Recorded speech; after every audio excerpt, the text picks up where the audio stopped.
106.3 Adom FM so Fabɛwɔso mrena so ewo Dwaso Nsem so me need your Osei Bonsu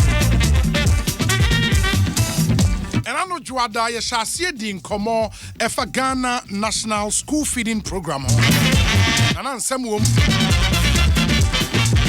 and ye Deputy Auditor General of the Republic edi nkomo na ye share Auditor General's reporter Abba. And revelations a woman be very interesting. Bako a year because any school feeding program so ye caterer na opese onsu nya contract ni bia ye form bia wasa wokoto. Ya tese form na bako ye be 50 cedis. Na Ghana school feeding program for a ton 21,880 forms. 21,880. We the Auditor General de betuja. Na sike was a free muba 1,009,000 into 1.09 million Ghana cedis. Any sika ne was a free muba. As we speak, school feeding program district directors ne adeno etimi accounted for just 899,617 Ghana cedis. The akano yenhu be skanafa. Eno eye number 1. The etoso mienu eye sika school feeding program etia.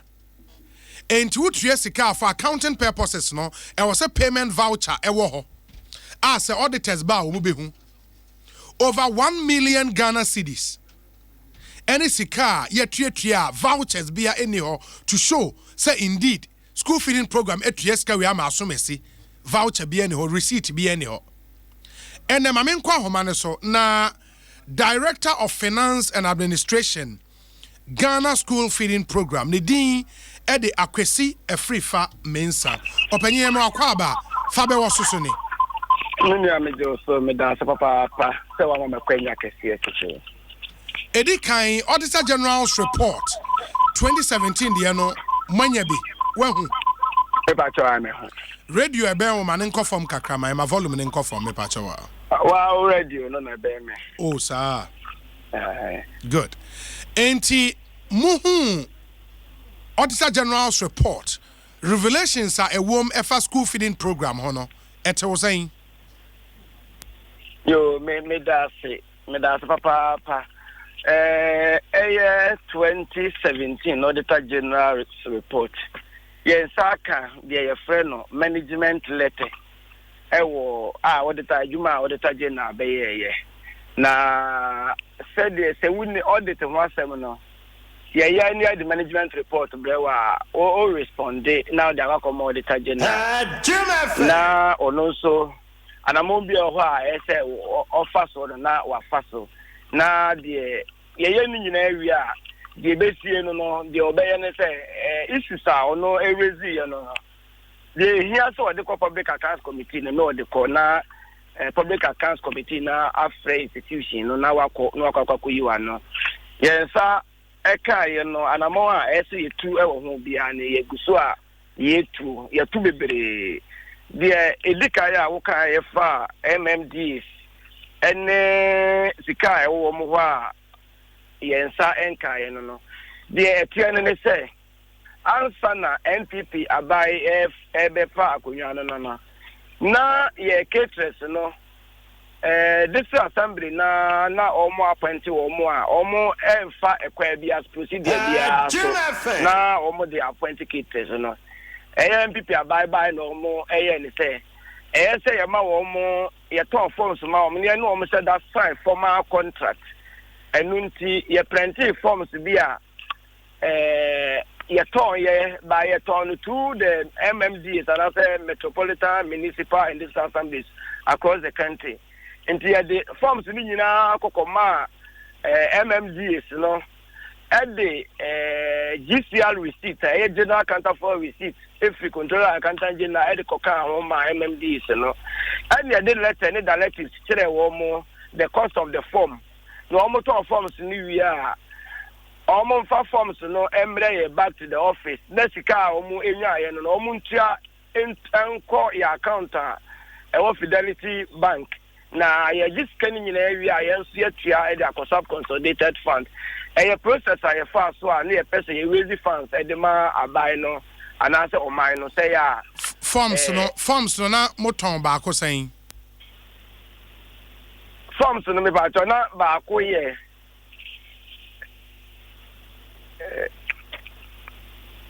this no na ba ko 100 cedis form na ba ko 100 Ghana cedis. Yes. And from records no moton saying me pacho me no pacho forms the unit cost 50 Ghana cedis, sorry 50 forms near 50 Ghana cedis. Yes. And only official and 100. Yeah, 100 50 Ghana cedis. 50 Ghana cedis. Yes, 50 Ghana cedis. Now you distribute across the country. At that time, mean to me the number, no specific number, because now me in charge of finance and administration. But almost you distribute across the country. And assembly go and 100 forms, they go 200 depending upon the number of schools now program no so no. And the assemblies no toy no. Now the right thing is so better scan into our fidelity account and they transfer sub-consolidated account. Me jibi sa dana Jordan na woni o detergent na e kasa na sa issue o chire mu yie pa enti o tia omo no se omo betua mayen na omo ntua ya cho letters ascend wireless messages ama assemblies no bebre enyira so omo enfamra bet sikano na omo enfamai enti eno enkyere se school feed na just can free assemblies no woni yedie na the ten say sika no e wo ho assemblies no to forms no but omo account to sika forms na amaye ya cho letter remind them even last 2 weeks kurampo no me boss ema me chiro letter ema ne sa ema e de koi ba me pa so me ba o auditor general say forms are moton ye 21,820 no kre. Oh yeah, men watching no correct. Okay. And sa 21,880 no na e was mutimi realize 1.09 million Ghana cedis. So far. Yeah. Enya entirely on say no calculate the number of forms no they multiply by 50 cedis. Forms so they print ye the akwa assembly so e better about the 100 na ko e bet 20 and 15 year better. And the accounts almost all year, the Anton and almost family. And no, almost fire any scan of my into specific. So, I say, you printed 21,000 into 21,050. No, and you say, they wouldn't to me and kind of sound so say, you bring your forms on almost toy, you know, and the Anton no. You to me and can say, you say, if I told me, so my agenda. I am dealing with the Auditor General. Okay, no questions and maybe in more response to sa management letter na memo amodia mamono you can put sa nyoma no ewom but the Auditor General ekasisi ane say sa 21,880 forms no na e was say realize 1.09 million so far. Yes. Sika MMDS na declare 194,383. Sika almost here amaya transfer cost sub consolidated fund no. After the time Auditor General in the report. Okay, and we are 194,000. Yes. Yeah, but me say NCC and as we speak no forms are more the core munim ahia assemblies na eton ye. But until say omo be account to amaye no you to me who say specific say almost 21,000 ni nyina na so omo anto ni nyina. That person me tell. Yeah, but me the say system amu put in place say omo ton forms now omo transfer emra mo account mo no. Identity assemblies 90 me so because we are talking 81 assemblies. Then eno mentimi endi so. No there mean to me and the entire month because yeah by Juma no so by Juma no more say office I say and we are dealing with money issues no will be na e betimi asomu me kra me no kasa me director of finance and administration but say offer Ghana sika emram no na okaya edu ba bia me so sika mu say obi or representing controller and accountant general and so sikem ewo Ghana ha say enti assemblies no ton the idea is say almost through the municipal assembly through the finance officer no more transfer scanning into our accounts no more buy account actually say mo bring me 10 forms yet to move 5 in the second na the accounts of 5 na ya Anton emi the 5 no kura ebi say they will explain it to us say ebi amode ba ni so gu ba akoso asay na ni nyina o ma kire ye na ye nso agi ato na say ya auditors ba e betimi dia Ghana school feeding program more offices wa district bi ya meboa ye ni offices our district bi ya ye regional offices the ten say oko municipal metropolitan and district assemblies bi ya share program national yes federal assemblies ni nyina say omuma ye obi ewa assembly ho a obeye ye desk officer bibi first school fee bi ho no wabeye ama sai nipa no ye ntua ne ka oye adwuma wa assembly and most of them MMDAs no ebi budget officer na planning officer na say deputy coordinating director no omo the additional responsibility assign is say on school feeding issues so am and Momo, because me person me tell arrangement nasi and why you chose that path because I share sika in excess of 1 million. Nasi so far the year tria ma realize the egu consolidated fund mu enru 200,000 Ghana. Then there is a serious problem and where 2017 assembly year came meboa. And 2018 abesenko, 2019 abesenko, as many as 81 MMDs. Sika also omutria ema buying enye sika no omu entry and we are there meaning letter chro and amochro e de ema won but to start with no the process amudi gu akwan mu desk officer na nhwe enton forms no onye sika no oje sika na aye da watria gu assembly account mu na assembly ni so transfer gu mu account mu na say te sen process and either say almost all forms that almost alert into our account. I hope say most of them no almost alert into our accounts. And also the call assembly in account no the buy whatever it is no. The idea say almost all forms we are proceeds of the form no they should pay it into our account. Almost use a B and find the and why na what the responsibility to ensure so much into more account. Desk officer na say why. Oh, sir, municipal assembly, that's officer, no. All nyina appointees are almost MC and as a me expect to say letter and address the various MMDCs, no. All money address a letter in at the moment. We don't do the letter with the desk officers, but say a could do no the desk officers no me responsible for school feeding. In Tiaden, remind us a court 2018, remind us a court 2019. Says it can't wa other assemblies ninja. Me pacho so far as almost all forms and the minimum testicano. As to say almuntia and the mean to me answer Emma almost say. And it is here let touch run and Mubegus watch. I remind you. Yes, a minister, Casa also on a local government minister this year a meeting.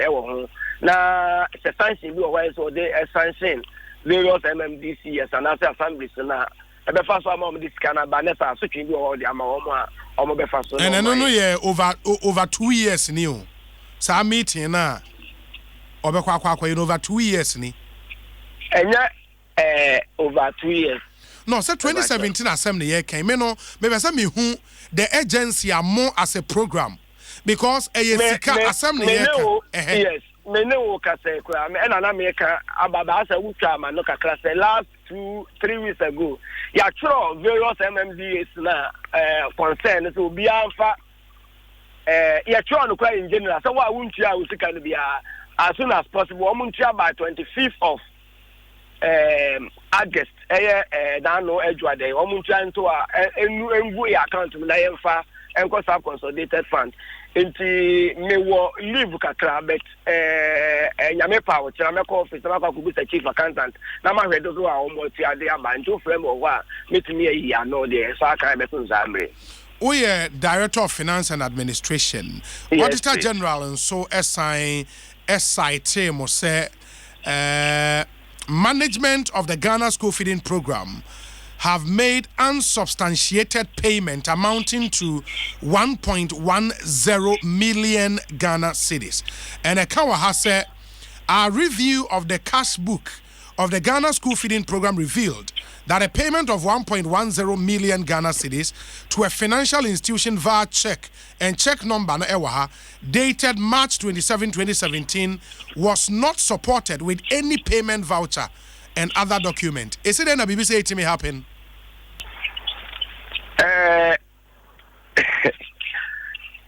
At the time, Auditor General Bar Office, Obey auditor.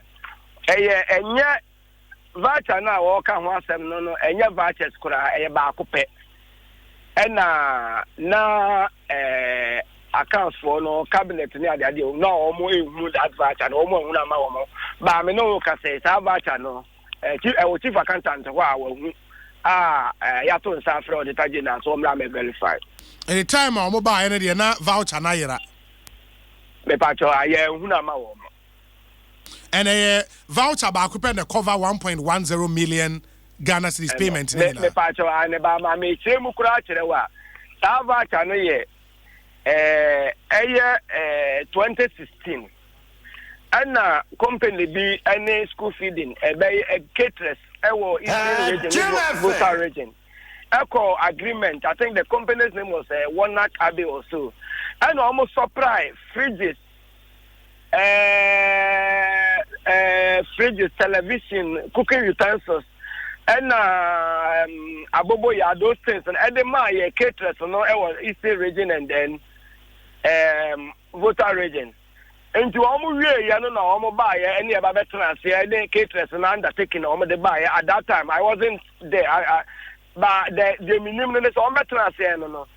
It is a caterers and the car say, caterer be a Juma, Nika, Nisika said, man, 10,000. No caterer now, the undertaking about say, young German 5,000, Emma, our company now, why this idea we have the company no.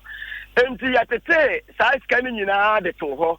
And no any refund do ya edema company no and yet adia ya koto ya kwana minim so but at the time I auditor general buy report no na ya who voucher na ma no ba me no cause voucher no all the supporting documents no etechira or mobile verification am I but enya say ya koto bibi kura say ye abazika koto bibi na ya nya bibia ya tetisika every and there is a car, caterers, to your account to at the net of the caterers process, and you try demand that company. No, and I'm saying, a normal supply, caterers now we are concerned. Beyond that, report Nesaika said 5 transactions be a moye, you know, they were unsupported. 1.37 million Ghana cedis. Now, me answer entry in report now almost can say minimal say Ukraine they were unsupported. Yes. Me patcho me both say me. Say what here remarks column of the report now. Me patcho say utie me. Me too. I will say okay and I say and no and say I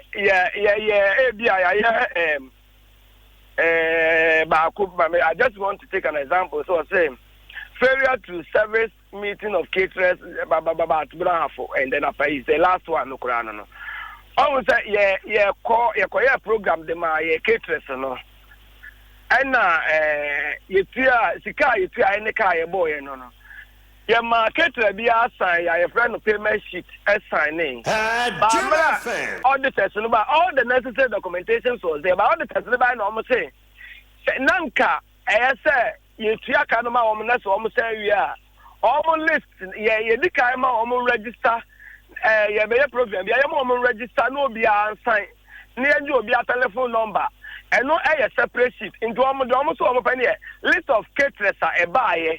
But now the accounts people no talk to say they because to say and phone number almost sign people no and then they almost sign people no so from telephone number and the scar almost sign no caterers no auditors no better say say no but no almost have another list ya listen keke I listen say Ketra akwesi free fa buy kojo man no buy we buy no but say ora free fa say simple sir anka auditor general and recommend it because so kind report na wa ha say meba nyabotre or say we disallowed the expenditure and requested management to refund same, failure of which they would be surcharged. Enti auditor general clear.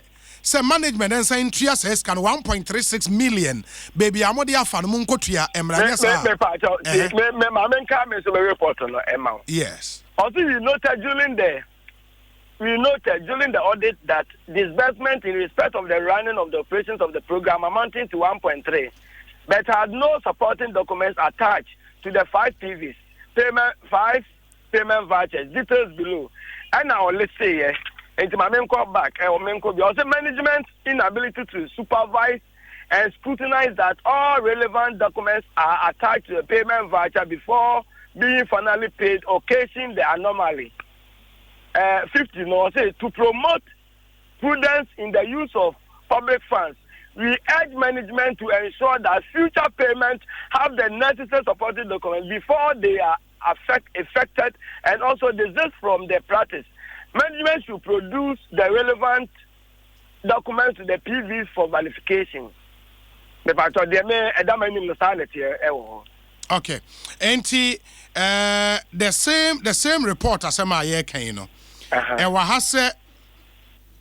under 5 unsupported transactions, page 192.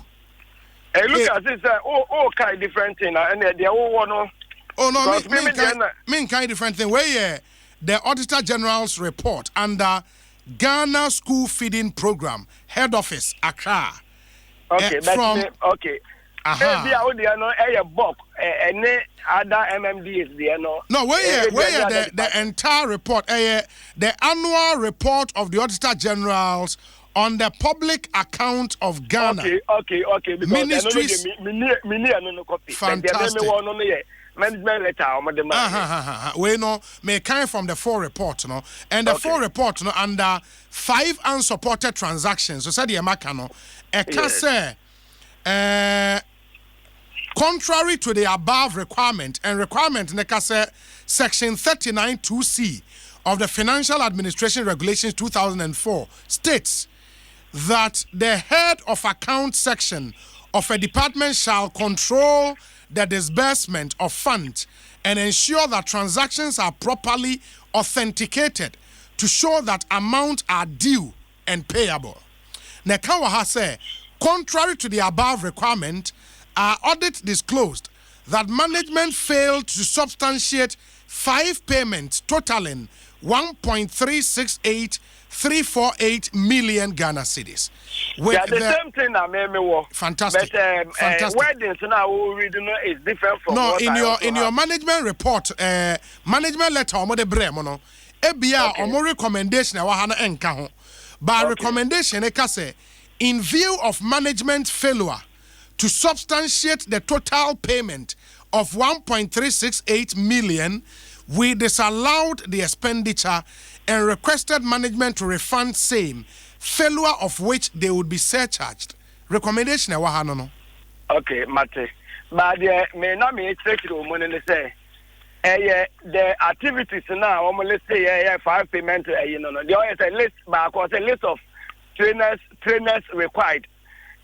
All the program there the auditors all when he was just looking, they were looking for the list of the trainers or mobile but attendance sheet required, payment sheet required. Those are the things. And I make a choice say no program we did it.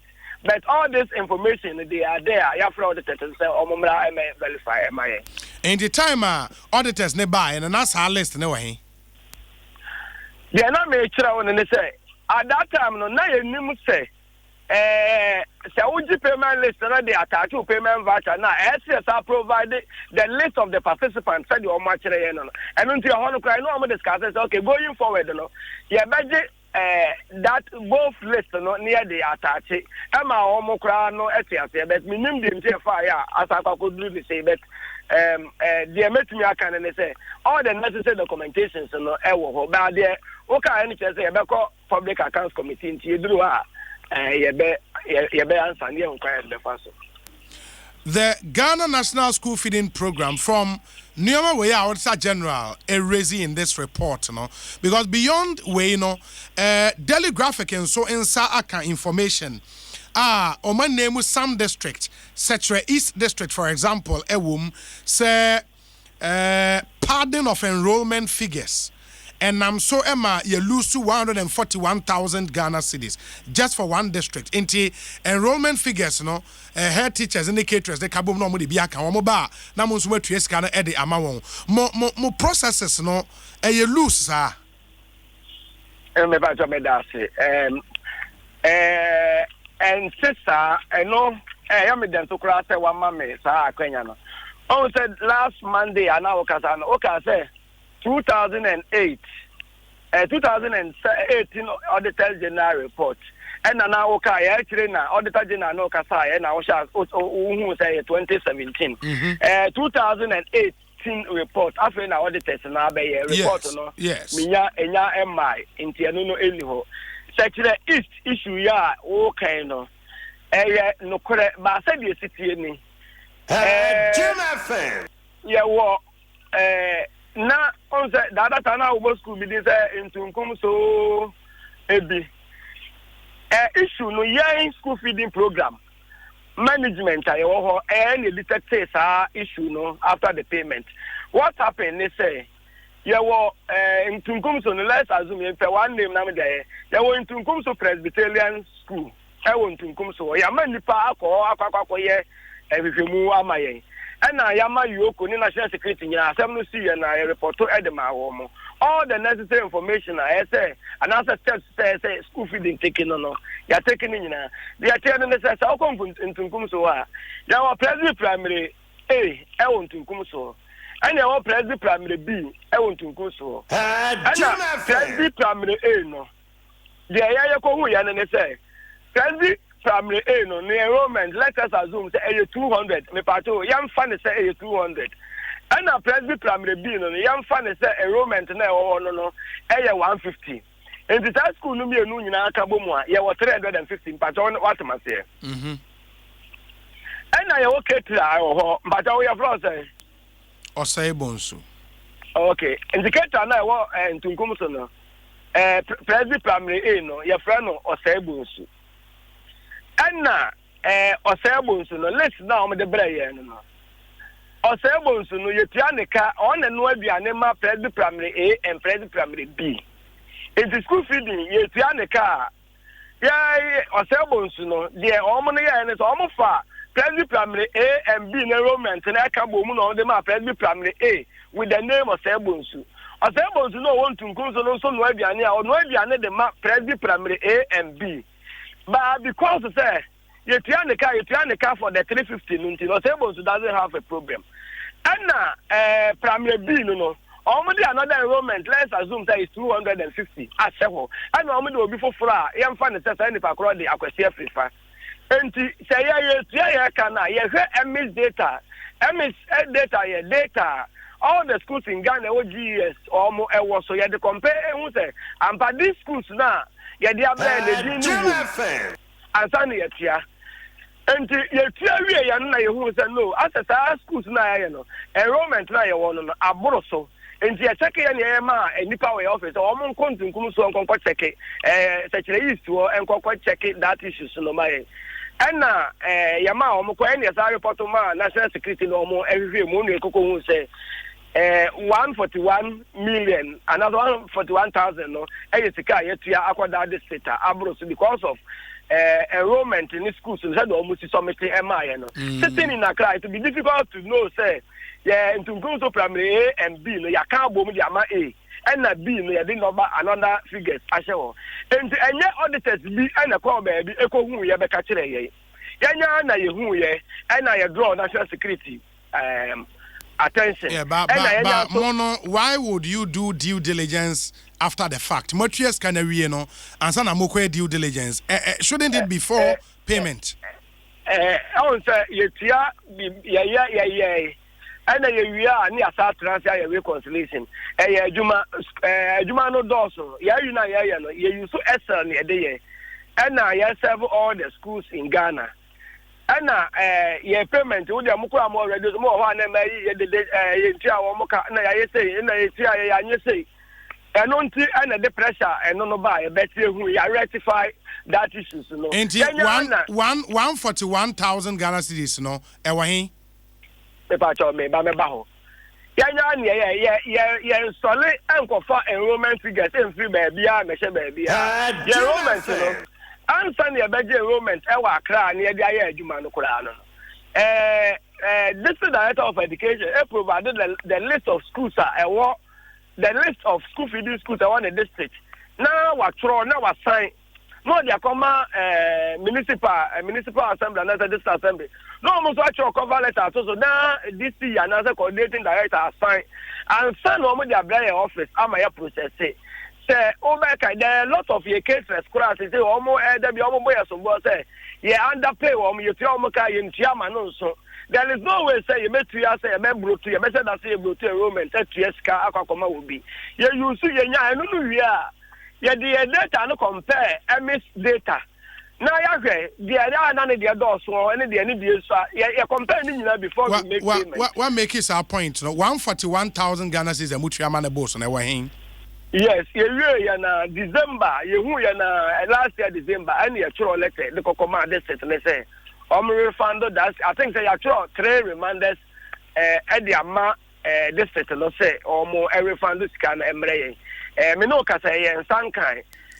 After 1 year no mon Sankai. Yes, last week, this I have a promise. Say, caterers that says can do a normal day. I heard him say, what the baba because yeah, from I report on my national security and penny for I say more master and so almost what it said they are taking steps. On the debate to this kind of mine. Ora kwesi free farm, I mean, I say, oi. Me so me da se ma me mfa ekwa we so sia Ghana food na sia feeding adwumayefo ne caterers nyina na me kan kire o me say enam tan sensem we a mo kan ho asem fa bloated enrollment ne ade ade nti no ye minister honorable Cynthia Mollison wa ma why you for so o around the country now o collected data and my na you the number of and no man said the enrollment near others, you know, the secretaries now across the country will be cooperative. Now the penifon baby so will be on farmer woman, na yen trust, na yen similar system, no money in our encoso. Mamena say, Akwesi free famines, a director of finance and administration, and some me person mekanomenka. We have a big problem in this country. Asem Kesia, Inti, Director of Finance and Administration, Anna Moten and Kano, when we've even overpaid illegally. Over 1 year, Yentimin years, Kanisika, ya who say, ye tria illegally, Eddie caterers. Why we even made the payment in the first place, the cry Asem Yamao. Yasia Tria, ya who say ye mistake, no? We obi anko court enye court asem no aka say legal gymnastics be e koso ne ade ya who say ya mistake ene ye tua ye ntimi nsan enye sika no reminders and letters na ye chro. We are joking, we are simply joking. By the besi Fabɛwɔso enie where you be the best judge wa utie ya no ye be ko aba ye ba enne masem nie yede bre yede kia kase ye be hwe shoe shine boys ebia be kan yensa e wo studio ha ye ne won e ba be di enkomo enti the state of that business shoe shine for adwuma saying and yoma esi eti me na yaboafo ebo ayem yede Fabɛwɔso bre mo ase ye wo DBS roofing sheet, Pan African Savings and Loans, Vitamilk, Greenfield Scientific Herbal and a Franco Trade omo de bo ayem yede Fabɛwɔso ebre mo muntie we ye ba ye ne anuanom shoe shine for edin komo masem nie